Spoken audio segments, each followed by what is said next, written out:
Thank you, Director Wray. I'll begin by recognizing myself for questions. Mr. Director, I'm sure you're aware of the recent media reports indicating that Peter Strzok, who is a special agent at the FBI, changed the words grossly negligent to extremely careless in former Director Comey's statement closing the Clinton investigation. Are you aware of that? I've heard some of the same information you have. Great. Do you know by chance what the criminal intent standard is under the Espionage Act, in particular 18 U.S.C. 793F? I haven't studied the statute recently, but I believe it's gross negligence. That's right. It is gross negligence. So would it be accurate to say that a senior FBI official changed the wording of the director's statement to ensure that Secretary Clinton was not liable under the Espionage Act? Well, Mr. Chairman, as you may know, the handling of the investigation into Secretary Clinton is currently the subject of an outside independent investigation by the Inspector General, and I think it would not be appropriate for me to speculate about what the Inspector General will or will not find.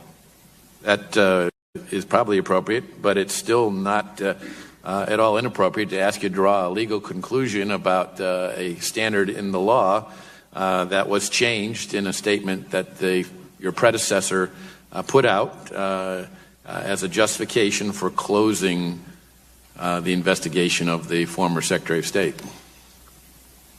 Well, as I said, Mr. Chairman, I believe the standard is gross negligence. I leave it to others to conclude whether extremely careless and gross negligence are the same thing. But I will say that the particulars of the investigation and the decisions that were made and whether or not it was handled appropriately is, as I think it should be, the subject of an outside independent investigation by the Inspector General. And I look forward to his findings, as I'm sure the committee does as well. In July of 2016, the State Department revealed that former Secretary of State Hillary Clinton exchanged on her unsecured private server nearly 24 top-secret emails with 3 State Department officials. The classification top secret means, in part, the unauthorized disclosure of which reasonably could be expected to cause exceptionally grave damage to national security. Can you explain to the American people how the FBI could not be investigating actions taken by individuals like those named in 2016, Jacob Sullivan, Cheryl Mills, William Burns, that threatened grave damage to the national security? Well, as I said, Mr. Chairman, the handling of the investigation and whether or not, in particular, whether or not decisions made in that investigation were the product of any improper considerations is precisely what the outside independent Inspector General is investigating. And when we get his findings, I will look and see what appropriate action we can take at the FBI in response to that. Can anyone on this committee set up a private server now and conduct classified business on it, since not a single person has been prosecuted or held accountable for the Clinton email investigation? No. Thank you. Director Wray, what are you doing to ensure that the top ranks of the Federal Bureau of Investigation are cleared of individuals who are tainted by bias or those who have exhibited indiscretion by failing to demonstrate the integrity Americans expect from their top law enforcement officials?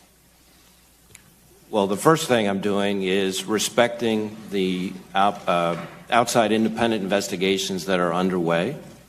My preference is to be one of these people who is not a act first and ask questions later kind of guy, but an ask questions first and then act kind of guy.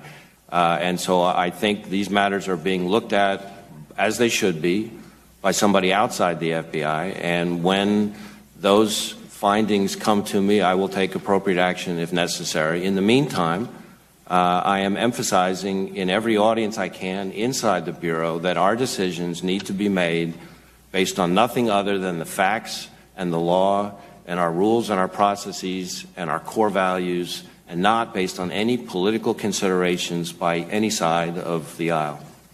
Thank you. Does the FBI obtain a warrant before accessing and reading Americans' email? It depends on the situation, but yes. So can you explain why you obtain a criminal search warrant before reading an email of someone under investigation for a crime?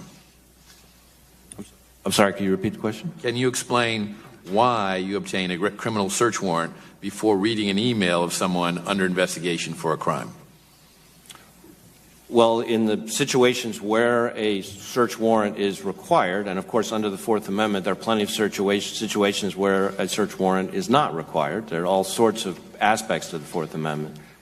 But in those situations where we seek a warrant, it's because the Fourth Amendment requires it. Section 702, as you and I both noted, is up for renewal within a few weeks. It is a critical national security tool that must be reauthorized. You and I agree on that as well. But it is just that, a national security tool, not a criminal tool.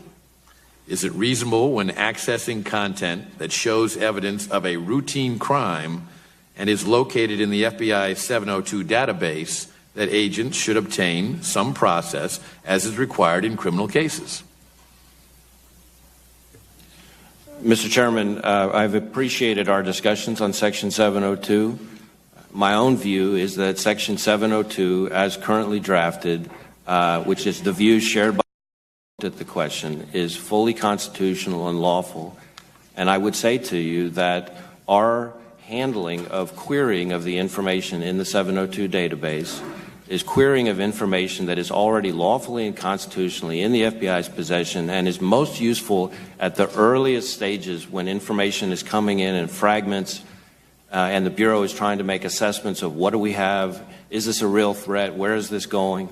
And I would implore the committee and the Congress not to begin rebuilding the wall that existed before 9/11. Well, thank you. My time's expired, but I will add that we share that concern as well, and that's why we have drawn a clear distinction between national security and solving domestic crimes. And when it comes to the query, we allow that to move forward. But when you then find that there's something related to the investigation of a domestic crime, then you should go ahead and get a search warrant. And we've protected the FBI's ability to access that database for the purpose of a query. But then if you're going to take it further and actually read the contents of the emails, if they're national security, go right ahead, because you may be stopping a terrorist attack. But if you're solving a domestic crime, whatever it might be, then I think you need to respect the civil liberties of American citizens and get a warrant. I now recognize the gentleman from New York, Mr. Nadler, for his questions. Thank you. Let me say prior to my statement that I totally agree with the chairman in his observations on 702 and on the distinctions we made in our bill between national security and counterintelligence operations on the one hand and investigations of domestic crimes on the other, where you should get a warrant, where you'd normally need a warrant. Director Wray, I'd like to ask you for your help putting the events of the last few days into context. To set the stage, over the summer, in an interview with the New York Times, President Trump stated, quote, "When Nixon came along, out of courtesy, the FBI started reporting to the Department of Justice. But the FBI person really reports directly to the President of the United States," close quote. Director Wray, you have one direct report to the executive branch. To whom do you directly report? I directly report to the Deputy Attorney General, who then reports to the Attorney General. Thank you. Has President Trump ever asked you to sidestep the chain of command and report directly to him? No. Also, over the summer, former Director Comey testified that during a private dinner, President Trump told him, quote, "I need loyalty. I expect loyalty." Has President Trump ever asked you for loyalty? I have never been asked by the President to take any kind of loyalty oath. My loyalty is to the Constitution, to the laws of this country, and to the good men and people of America. Thank you. Last week, former National Security Advisor Michael Flynn pleaded guilty to one felony count of lying to the FBI about conversations he had with the Russian ambassador. I would like to put President Trump's initial Twitter reaction up on the screen. I won't read it, but I will simply say he claims here to have known that General Flynn committed a crime at the time General Flynn was fired. There's some controversy as to whether the president actually wrote this tweet. The White House later claimed that it came from the president's private attorney. But I'm not sure that it matters who wrote it, given the Department of Justice's litigating position that these tweets are, quote, official statements of the President of the United States, close quote. A few clarifying questions, Mr. Director. In your experience at the Department of Justice, have you ever prosecuted a case involving a charge of obstruction of justice? Yes. And sections 1503, 1505, and 1512 of Title 18 make it a crime if someone corruptly, quote, obstructs, influences, or impedes any official proceeding, close quote. What does it mean to corruptly obstruct, influence, or impede an official proceeding? Congressman, that would require me to get into kind of a legal discussion. It's been a while since I've looked at the case law on the subject. I do know, have somebody who's been both a line prosecutor and a senior Justice Department official and a defense attorney, that sometimes the language of that statute can be trickier than folks at first appreciate. Fair enough. And I'm glad you're respecting the fact that I only have 5 minutes.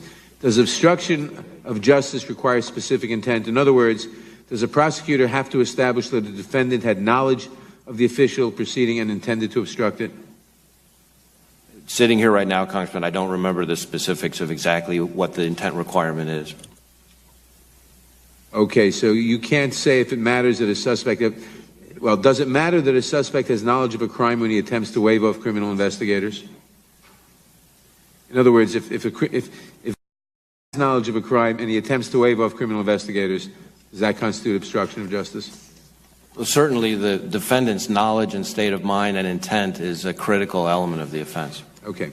Later that day, the president tweeted this claim that we'll put up there, and in effect, he accuses former Director Comey of giving false testimony. Mr. Comey testified that President Trump urged him to be lenient with Michael Flynn, producing a note in which he quoted the president saying, I hope you can let this go. In multiple appearances before Congress, Attorney General Sessions appears to have corroborated both the fact of the meeting and the gist of the conversation between the president and Director Comey. Director Wray, do you have any reason to doubt the testimony of Director Comey or Attorney General Sessions on this point? Congressman, the questions you're asking go directly to what Special Counsel Mueller is investigating. I don't think it would be appropriate for me to be weighing in on that in this setting. You don't think you can say whether you have reason to doubt the veracity of a statement because that might be under investigation? Congressman, the question you're asking me, and I appreciate the reasons for the question, but the questions you're asking me would be asking me to weigh in on witnesses in the course of an investigation that's ongoing, and I don't think that's appropriate for me to do. Fair enough. At your confirmation hearing, you testified that you would, quote, consider any effort to tamper with Director Mueller's investigation unacceptable and inappropriate. That any such effort would need to be dealt with very sternly and appropriately indeed. Since your confirmation, has the President ever contacted you about the Special Counsel's investigation? Has the Attorney General or anybody else at the White House? No. Okay, my final question is, the President's tirade ended with one final tweet where he says your reputation is in tatters. After years of, Director Wray, and it's up there, we have heard other veterans of the FBI and the Department of Justice push back against this attack on the reputation of the FBI. With the time I have, but we haven't heard from you, with the time I have left, will you respond to this tweet by the President? Is the FBI's reputation in tatters? Mr. Chairman, may I have time to answer this question because it's something that matters to me a great deal. Yes, go ahead, please. Congressman, there is no shortage of opinions out there. What I can tell you is that the FBI that I see is tens of thousands of agents and analysts and staff working their tails off to keep Americans safe from the next terrorist attack, gang violence, child predators, spies from Russia, China, North Korea, and Iran. The FBI that I see is tens of thousands of brave men and women who are working as hard as they can to keep people that they will never know safe from harm. And the FBI that I see is reflected in folks like the new class of agents that I swore in at Quantico 2 days ago, hard-charging, high-integrity people like the hostage rescue team and SWAT teams that we send out into all sorts of danger with almost no notice. The FBI that I see is people, decent people, committed to the highest principles of integrity and professionalism and respect. The FBI that I see is respected and appreciated by our partners in federal, state, and local law enforcement, in the intelligence community, by our foreign counterparts, both law enforcement and national security, in something like 200 countries around the globe. That's the FBI that I see. Now, do we make mistakes? You bet we make mistakes, just like everybody who's human makes mistakes. And when we make mistakes, there are independent processes like that of the outside independent inspector general that will drive and dive deep into the facts surrounding those mistakes. And when that independent fact-finding is complete, we will hold our folks accountable if that's appropriate.